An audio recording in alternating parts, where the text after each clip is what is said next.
of the Imperial City. Welcome to the arena.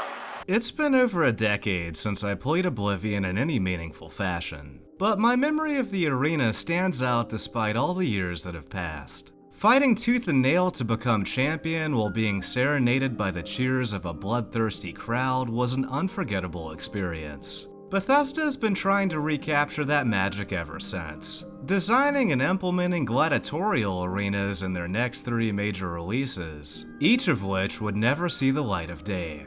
This is Skyrim's Cut Arena. Skyrim's Cut Arena was going to be called the Pit, which would have been confusing considering the other pit. Rolf Stonefist still references the location name when the player turns down a fistfight, but since the area doesn't actually exist, the line is a strange leftover of cut content. Pit bait. The pit would have been found in Windhelm, not far from the Palace of the Kings. Off to the right of the palace, there's a corridor that serves no purpose beyond leading back down to the city. It seems this hallway and the structure that contains it were only placed here to hide the empty space where the pit was originally placed. If we no-clip through this wall, there's still an unused door hidden behind here that might have linked to the arena, though it might have been intended for something else entirely. Regardless, the cell all of this is contained in is still called Pit Exterior. The pit remains in an unused world space and is substantially smaller than the version found in Cyrodiil. The fighting area is lined with several cages that would have contained various creatures and enemy gladiators. One of the cages opens through the wall, another lacks a door, and there's very few props placed here. Some of the walls also have purple spots due to a missing snow texture, all of which suggest it was cut relatively early into the level design process. The area around the pit is populated by 12 NPCs of various races. They all use the Windhelm Pit fan cheer faction, which presumably should have made them cheer during fights, but it isn't actually set up to do anything. There's also an unused location reference called Wealthy Spectator Spot, suggesting the audience was planned to be divided by economic status. Perhaps the spectators' dialogue would have been unique for rich and poor citizens, but it might have only been represented by their clothing. Like Oblivion, Skyrim was going to feature an area called the Bloodworks that was found directly beneath the combat area, named because of the way blood seeped down into the location from the arena above. The cell actually appears in the final game and was simply renamed as the Windhelm Barracks, but its internal name is still Bloodworks. During the quest Blood on the Ice, several characters erroneously refer to it as its original name. Make your excuses from the Bloodworks, wizard. Oh, isn't that a shame? And here I am in the Bloodworks. Obviously. You should visit the Bloodworks to talk to Woundfirth. We need to figure out where the evidence went wrong. You should visit the Bloodworks to talk to Woundfirth. We need to figure out where the evidence went wrong. Obviously. You should visit the Bloodworks to talk to Woundfirth. We need to figure out where the evidence went wrong. There's also a door in the pit's combat area that's seemingly connected to the Bloodworks, but there's no obvious place for a corresponding door in the jail. The ground texture around the Bloodworks is larger than the room, and perhaps they cut it down in size when they removed the door. The location would have seen various NPCs training for their matches, and likely would have been where you set up your own fights. There are 3 unused unique pit fighters who likely would have appeared down here, the first of which is named Brond, and he has a handful of cut greetings. I've been a lot of things in my life. Pit fighter's the one I'm best at. We should get a dragon for the pit. I'd love to fight one. I've been fighting in the pit for years. That should tell you something. There's 2 kinds of pit fighters, good ones and dead ones. Ulfric once tried to get me to fight for him, but marching bores me. Steel, barehanded, armor, naked, it's all fighting. I can kill you with a weapon or by myself, no difference. Brond's inventory contains a bow, 30 arrows, and most intriguingly, both a steel greatsword and a dragonplate shield. This is interesting because you can't wield a two-handed sword and shield simultaneously. Perhaps they considered allowing some characters to do both, or maybe his inventory just wasn't finalized yet. One of the factions he's a part of implies he would have been a drunk. Despite being cut, Torbjorn Shattershield still mentions him in dialogue. Brond's one of the most savage fighters I've ever seen. This implies that Torbjorn might have attended matches as a spectator as well. The next pit fighter was named Liesl, and she has unused greetings too. Stand away from me, or I'll crack you like an egg. What are you looking at? Scared of strong women? You look mighty tasty. Better not stick around for supper. It seems that Liesl was partially recycled for an NPC of the same name, who's also from Windhelm in the Dragonborn DLC. A relationship makes her a foe of Brond, and she has an unused AI package that would make her sleep in the barracks. Both her and Brond share an otherwise unused AI package called Pit Fighter Stay in Bloodworks, which makes them attack a deleted reference. It's possible they would have sparred against each other or combat dummies. The last cut fighter is Endorfin, and he has one remaining line. What I lack in strength, I make up for with tenacity. He has a bow, arrows, and an AI package that would make him attack something using his bow, suggesting he would have been attacking a training dummy. He also has an unused relationship that makes him a rival of Liesl. Interestingly, he would have been the only Bosmer in the entire city, and considering the location's xenophobia, he likely would have been discriminated against. All three cut characters are a part of the Windhelm Pit faction, and are the highest possible rank, Pit Lord. Opposed to being a contest the player voluntarily entered, fighting in the pit was initially going to be a punishment for breaking laws in the settlement. After being arrested and taken to prison, Code would have teleported an NPC named Huki Sevenswords nearby, who acted as both Windhelm's jailkeeper and the arena's pit matron. The latter title seems to be a reference to Isabel, the battle matron of Oblivion's arena. Huki has several unused greetings, and some of them imply she supported Ulfric and the Stormcloaks. Looking for something? Real Nords like to prove their mettle in the pit. Just between you and me, I wouldn't mind if the Empire just up and left for good. I'd love to get one of those Imperial weasels under my boot. Her surname is interesting and seems to be a reference to Henrik Sevenswords, a Nord combat trainer that appeared in the Elder Scrolls Blades. She's marked as being a friend to Brunwulf Freewinter, and perhaps they would have had conversations about the pit. If the player tried to lockpick the cell door after being arrested, an AI package would cause Huki to force greet you. If she's placed inside the cell, this part of the quest still functions, which is really cool. Alright, meat. It's time for you to earn your freedom. We don't just let people rot in cells until they've served their time. Here, you fight. If you win, you go free. If you lose, well, you'll know the freedom of Sovngarde if you're lucky. Alright, head to the pit when you think you're ready. Got to give the crowd a show. Luckily, there's no shortage of pit bait around here. Now get in there and earn your freedom. Now the player would make their way to the arena and be matched up against an NPC named Fellow Prisoner. This unlucky opponent would have had an iron sword, iron shield, and a single lockpick. One of the related scripts mentions a loner sword and shield, revealing the player wouldn't have had their own gear during the fight. Like your fellow prisoner enemy, you would have been given an iron sword and shield too, but there's no reference to what kind of armor you would have worn. An AI package would make enemies stand still prior to the battle starting, which presumably would have been used while the announcer gave their introductions. An announcer is mentioned in code, but the dialogue is unfortunately missing. During the battle, you'd be unable to leave the arena, as there's still an unused message that would have warned the player, you cannot leave the pit during combat. After winning the initial match, it appears the player would be freed, and could return to fight in additional gladiatorial matches at their leisure. Notes suggest the player would have had to fight again when they broke the law, and it would have been a fun consequence to fight your way to freedom after getting caught. It's unknown if the severity of your crimes would have resulted in more difficult opponents.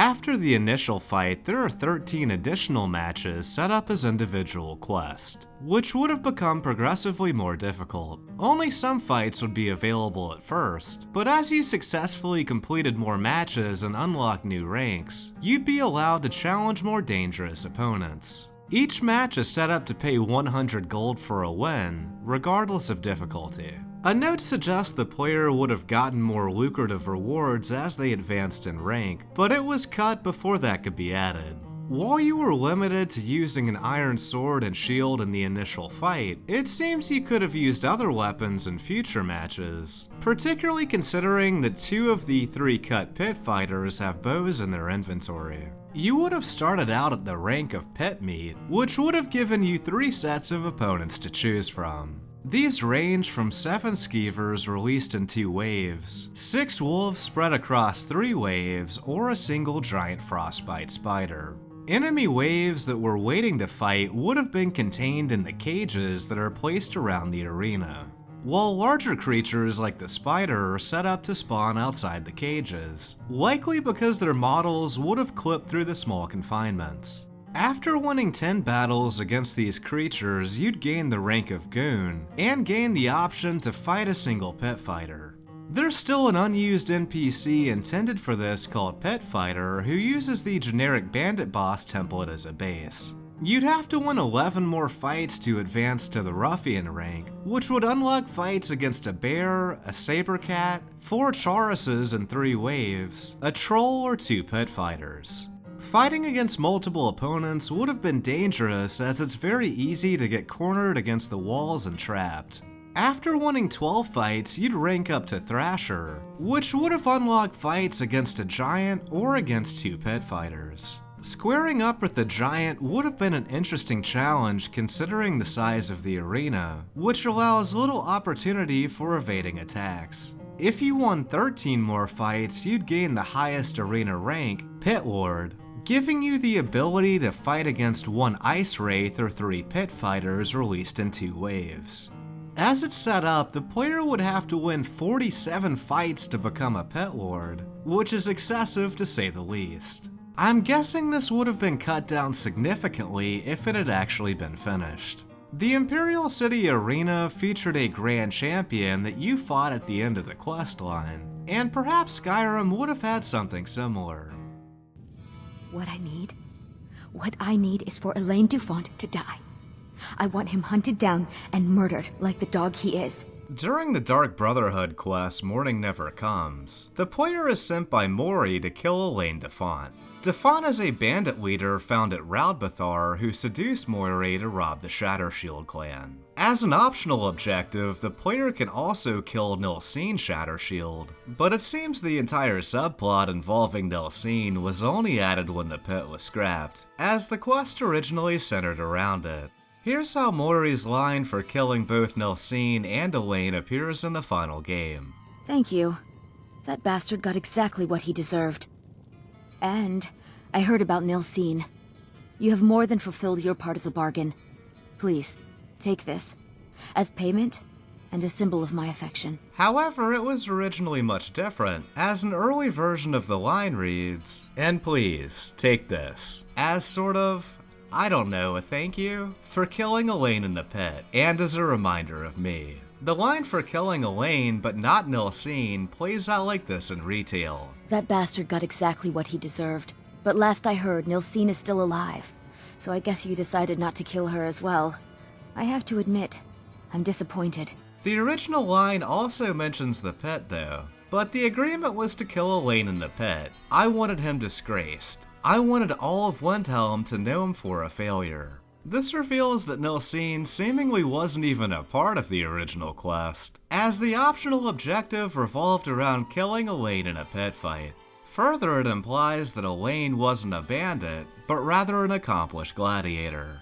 Developer notes and an unused quest called Dark Brotherhood Get Arrested suggest the player needed to get into a fight and thrown in jail so the match could be set up. One of Huki's greetings is linked to a variable called Dark Brotherhood Fight Went Awry, implying that something could have gone wrong during the fight where you were trying to get arrested, but whatever it is isn't defined. I even brewed a special poison, Lotus extract. Maybe you could use it? During the quest, the player is given a powerful poison called Lotus Extract to aid them in killing Elaine. Notably, Lotus Extract is still found in a barrel in the Bloodworks, and it seems this would have been smuggled down here to aid the player in Mori's revenge, though it's unknown why she wanted him to die in this iteration of the quest. During some quest stages, a new dialogue option becomes available for Huki. I want to fight Elaine Defiant. Well, aren't you in luck? He's the next piece of gutter scum on the docket. Between you and me, I hope you cleave his arrogant head open. This dialogue option references the Lotus Extract as well. Elaine would have been found in a jail cell, as there's a marker here named after him. He's a part of the Windhelm City faction, revealing he was a regular citizen at one point, who likely would have been seen throughout Windhelm prior to being arrested at the start of Mourning Never Comes. The player would have to choose between easily killing him while he was trapped in jail, or going toe-to-toe in the pit in a more challenging battle. Further, his class is still prisoner, and the dialogue he uses in the final game is called Pit Taunt. Well, you must have all those annoying gods on your side to have made it this far, whoever you are. Even I have to admit that's pretty impressive. You had your chance to talk. Bizarrely, none of his lines were re-recorded, and in retrospect it's obvious he's making a speech before you fought him in the pit, even going as far as calling the player Mori's champion. Moiri? Moiri? So what, you're the cow's champion? Now that is rich. Well then, champion, let's get this over with. In the next line, he addresses you as an opponent rather than an assassin. Ha! My opponent is so paralyzed with terror, no words will come. Let's be done with it then! In his final line, he claims to be a king on his throne, suggesting he was the champion of the arena. A joke? Elaine Dufont, a joke? I am a king on my throne, and you, my friend, you will die slowly and painfully. Whether or not he was actually a champion, or if there would have been other champions, is a mystery though. He would have used an iron sword in the fight, implying that his unique weapon Aegis Bane was only added afterwards. While they reworked some elements, Elaine was essentially left unaltered apart from being moved to Raudbathar. For example, he has behavior that should make him sit, engage in conversation, eat, use furniture, and sleep, but he doesn't actually do any of these because his AI package is still linked to the Bloodworks. It's almost like Skyrim was a little rushed or something. You won! Congratulations! Here are your winnings, my friend. 100 gold pieces. Come back and bet on the matches as often as you like. Like its predecessor, you also would have had the option to bet on fights through an unused Nord named Benkum. Interestingly, the Dragonborn add-on also features a Nord NPC of the same name. The cut Benkum is set up to wear scaled armor and still has several unused greetings. Hello, hello, hello. Interested in fighting in the pit? The rules are strict, but if I don't see it, it didn't happen. Know what I mean? It's very important to Huki that all the battles are fair. What's more important to me is that my pay is fair. Prove your valor in the pit. If you haven't got any valor, prove your pocketbook. He's marked as an employee to Huki and as a friend to Agornor Once Honored. The latter is a beggar who appears in the final game, and this relationship suggests that he might have attended arena matches as a spectator. There's an unused AI package called Benkum is Always in the Bloodworks, suggesting he only would have appeared inside the Bloodworks cell. However, the package is strangely linked to a marker outside of bounds of Windhelm, right where the exterior of the pit was once found. This makes more sense and would have made him like his counterpart in Oblivion, who was also found outside the spectator's entrance. You wouldn't have been able to enter the spectator's entrance unless you made a bet, as there's an unused message that states, "You cannot enter the pit without making a wager." There are several unused messages related to small, medium, and large bets, which were 100, 500, and 1,000 gold respectively. If you chose correctly, you'd win double your bet, and would lose everything if you were wrong. After betting, you could choose from the option the field or another unknown option, implying there were different types of matches you could wager on. Afterwards, you'd need to choose what type of enemy was fought, ranging from tough animals, easy animals, people, or exotic. One of these options has an amusing note that says, "Next wager is people, Soylent Green." Silent Green is people! Student Green is people. It seems these options would have been pulled from leveled list, but these were either never made or deleted. Due to this, it's unknown what creatures would have been used while betting, but there likely would have been some overlap between the enemies you fought in the arena questline. It's unknown who would have been fighting these enemies, but I suspect it would have been chosen from a list of generic gladiators. There's an invisible wall surrounding the pit, likely placed here to stop the player from interfering with matches while betting. Interestingly, a note suggests these fights wouldn't always be to the death, mentioning that some matches would feature blunted weapons. This could have been a fun feature if it was implemented well, but it sadly wasn't meant to be.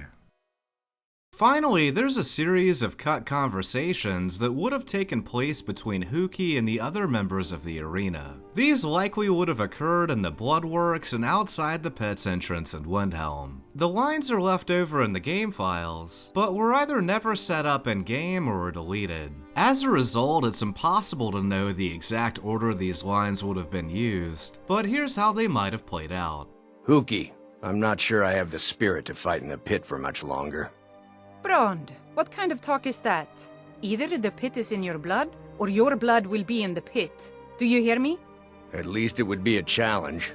You ready for tomorrow's fight, my lord strapping meat of a man? I'm always ready, Huki, but I am not yours. You let me know if you ever change your mind on that. The pit is just boring these days. There's a real war on, real fighting. Would you rather be out there getting your head smashed by one of those dragons? I just miss seeing the world. I've seen it all. There's nothing to see. Now get your rear back in there and keep training. I will for now. But you don't control me. Nobody does. And someday, I'll move on. Liesl, what would you say to fighting a dragon? I've got word from a friend in Dawnstar that he could procure one for me. Are you sure it's a real dragon? Of course. I wouldn't lie to you now, would I? Then bring it on.